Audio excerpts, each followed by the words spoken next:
que tu es un ledger ou un trésor. Il y a beaucoup plus de chances de voir quelqu'un armé qui débarque chez toi, qui te mette une arme à feu devant la tête Ah oui, c'est pour clair. que tu déverrouilles ton portefeuille, Ah non, c'est clair. que les mecs, ils soient hyper techniques, qu'ils te le prennent, qu'ils C'est aillent clair. dans un laboratoire avec du matériel hyper technique, qu'ils te le désossent, qu'ils décapent. Parce que pour faire ça, tu es obligé de décaper la puce. Hein. Donc, c'est-à-dire que tu décapes au millième de millimètre pour arriver à injecter des coups de laser ou pour modifier les tensions, pour avoir une chance de récupérer. Tu vois, Ah non, mais c'est c'est beaucoup clair. plus simple C'est ce que d'acheter j'allais un dire, flingue à 100 balles sur le marché noir et 90% de le des mettre devant attaques. le nez. Bah Mais oui. c'est clair. Et puis, Donc, on est d'accord que 99% des attaques, ça sera laisser tes cryptos sur un exchange, laisser tes cryptos sur un wallet, se faire pirater ton mot de passe, pas protégé. Et après, tout ce qui passe en physique, déjà, tu tombes sur une probabilité qui est beaucoup plus faible. Et celle qu'on évoque, c'est franchement la dernière des dernières. Pour moi, le geek cagoulé qui rentre chez toi la nuit pour te voler ton truc, pour l'après l'analyser dans son labo.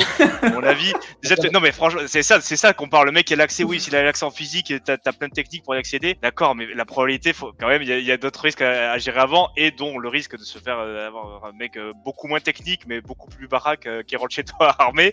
Et là, par contre, tu vois, le risque physique, il est plus là-dessus. Même si, à mon avis, il reste encore assez bas du moment où tu protèges bien aussi combien t'as, jamais, voilà, tu projettes tes informations privées et tu balades pas avec ton truc dans la rue en disant sur les réseaux sociaux, j'ai 4 millions sur ce ledger, venez la prod, quoi.